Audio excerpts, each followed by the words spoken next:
All right, everybody. Sorry, it's been a long time since I've done a video. I know I've done videos on these two little mini bikes here. The Grom, you've seen a lot. I've had that out. And the Rebel. No cred, but I really like it. It really, it motors and it's lightweight. You can get around with it real easy. I had to work on the tractor. I got this snow blower running, getting ready for the winter. But today's video, the Craftsman 200 mile per hour, 430 cubic feet per minute. Leaf blower. So it starts, I've been able to start it with starting fluid and it runs for a while. I think the carburetor has a bad check valve. These little carbs are diaphragm pumped. They're not gravity fed, so everything has to be just perfect. The slightest little thing screws them up, and I'm telling you what, they're not worth screwing with. I got this whole kit for like $16. And I think you can get them even cheaper. I got both the lines, got a new carburetor, 2 new filters. This I think I got to put in. It's for the return. And what that does is it just keeps gas from going back up in when you're, idling it or whatever. I don't know. I might put it on or not. I did put new fuel lines on it, and I did screw with this carburetor. I gave it a complete clean. I took it apart. All that kind of happy horse manure, but I don't know. We'll see where we go. Here gives you 2 new filters. I was looking at these. These are like $10 to get these. I was like, what the hell? And you get this little beauty. Dun, dun, dun. Straight from China. Now, a lot of people, on certain bikes and Tecumseh dirt bike, stuff that you really might want to keep the original, then I'd really dig in deep and try to get it repaired. But you know what? This thing probably came with a Chinese carburetor. So I'm not, oh my God, you're putting a Chinese carburetor on your nice blower. Yeah, no, the thing was Chinese to begin with, so I don't think I'm hurting anything.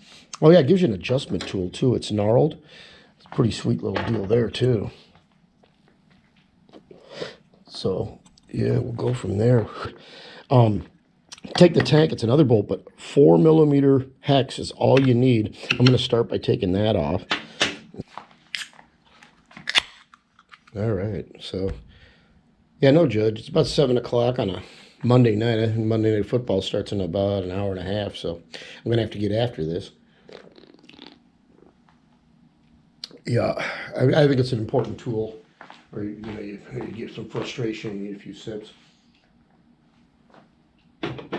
So, again, I think the only tool you need, and I already loosened everything up a little bit to speed things up. I'm going to take this cover off. You really don't need to, but I think that you're going to like your life better if you do. I think you're going to like it better. I got to believe there might be one underneath here. And yeah, I would have been better off with, 1/4-inch crap, but all I got, this thing's a 3/8 socket on there for that hex, so I was like, fuck it, I'm going to use that. What the hell? All right, let's keep this thing up there. There's a little fuel in it. I'm going to work with the fuel. I did the fuel lines, but I'm going to maybe change that filter because I got brand new ones, and I wasn't sure on that filter. So, and these guys were brainiacs because it's actually the same tool. It takes this off.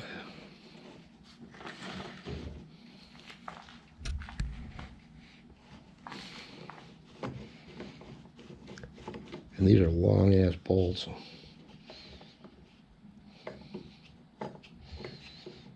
Always double check everything. So this is the bottom one. So in my mind, I'm keeping that one handy just in case these are different lengths. Don't think maybe it's not.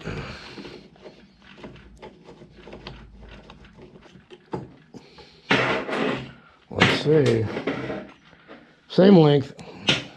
No concern about trying to get them. So this piece of plastic just comes off. That's where your filter goes on to. And I remember there was no gasket between there. I got a gasket. I'm going to put it on. Boy, I wonder if that was my problem. There was no gasket there. So one thing I might have screwed up too. These lines are tight on there. The original line for the actual fuel pickup that goes in here was thinner. But it's real snug on there. I had the same size lines, so I used them. But I don't know.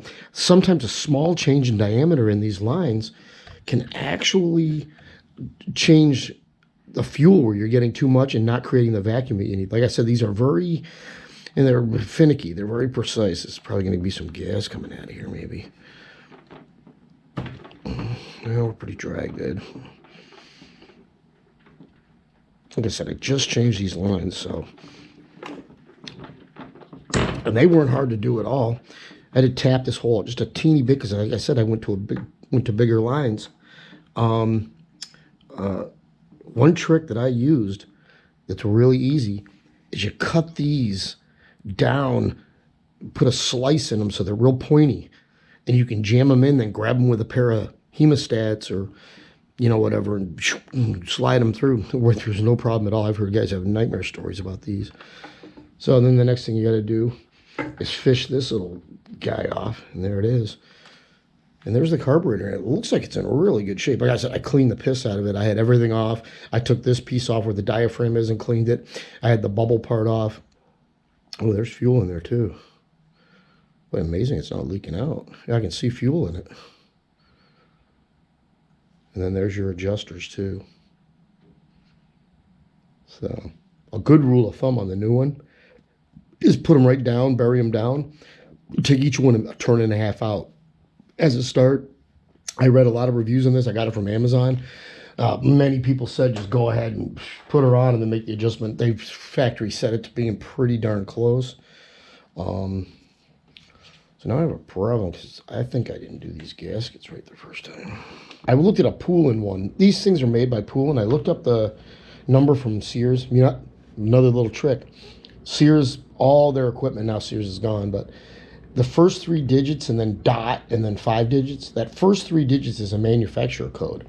If you search that, you'll usually get a hit. You'll find out like my garage door opener is a Chamberlain. This is made by Poulan, whatever. So it's a quick, easy way to figure out stuff. So I looked and it looked identical. And when the guy put it back together again, sure enough, there's no gasket on this side. And I'm kind of glad I went in and researched that. There's a hole right there. It looks somewhat important in a hole there. It's got to be a return breather. These 2-stroke engines, I mean, they got to be right. I tell you, they don't run. I broke my cardinal rule. You know what I do? I keep my phone out. You know what I tell people to do? Take pictures of everything. Like as you're doing something and you're like thinking, especially, you know, I took these return lines off. I just happen to know because of my last repair. So this is going to go like that. It's this one further away is your actual intake. This is your overflow or your return. So when you're pumping and you go crazy, it'll allow gas to go drop back in. And I'll show a picture of that in there because I'm gonna do the filter too. What the hell? I have a bunch of them. I'll save that other filter, but I wasn't sure. It was my brother's father-in-law's one he had in a box. It looked brand new, but wife screw around. I'm working on it now, so I'm gonna do it. So what I did before is I tried to put the carburetor on before the linkage. Don't do it. You won't get it, or you could probably bend this, but then you'd never get it right. It's real simple to do it that way. And then pop the carb on. Actually, maybe I will go ahead and try the lines now. Actually, I've got a pair of hemostats. I'll be able to get them on. I'm not going to mess with that right now.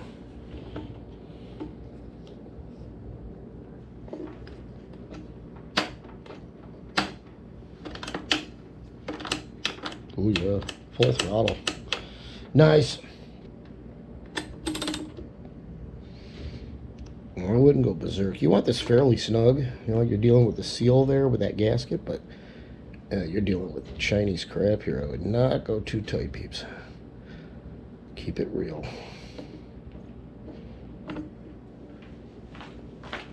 Y'all can't find it, but I had a muffler clamp hook that I think would be perfect for this mission.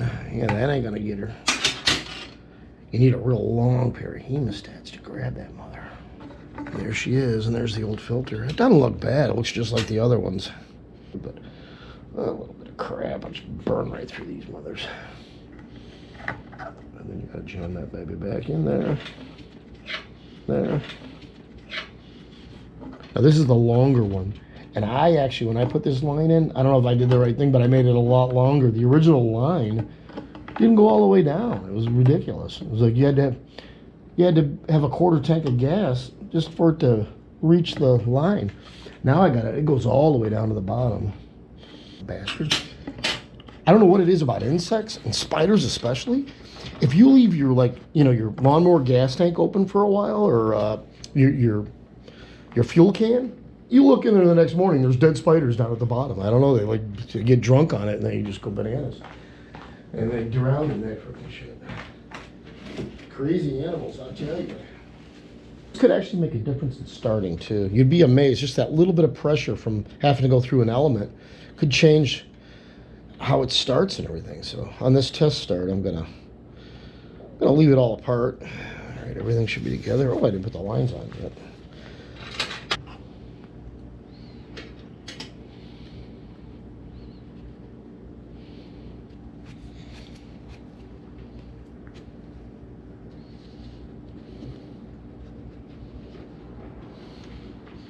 All right. I'll be right back. We'll prime it up.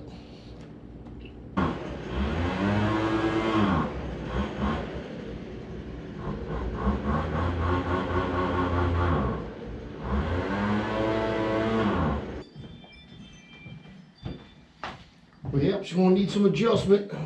Started right up though. Did nice.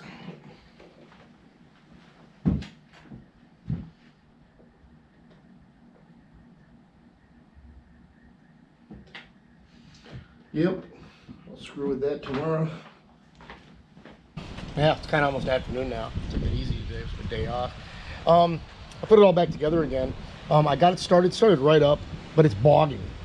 So, a couple quick things to note. With these, they usually start right up out of the thing, but there's two adjusters on this particular model. They work different ways. Some have a D wrench, and this one is a splined wrench. I'm not sure that's working or not in there. It's windy as hell out here too. I'm sure I'm getting some wind noise. I'll get comments on that. So the only two tools you need is a little Phillips for the idle adjustment, which you may not have to mess with. And then there's the main adjustment, like the main jet or high speed, whatever you want to call it. And then there's the low. The low is the one closer to this. The main is the one closer to your air filter. And they're just little tiny nuts down in a little groove thing. You'll really need this exact tool. I don't know how you do it without it.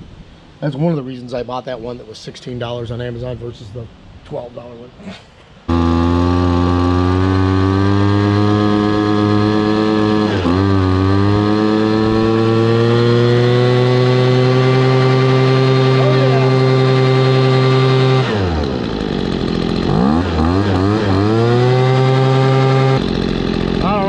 Touch the idle, but I'm not real happy with it. Let's see what it does. This one you turn ever so slightly.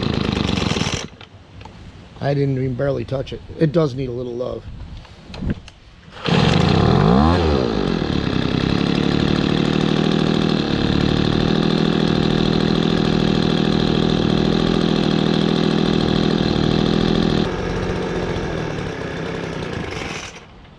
Still think that idle's a little low.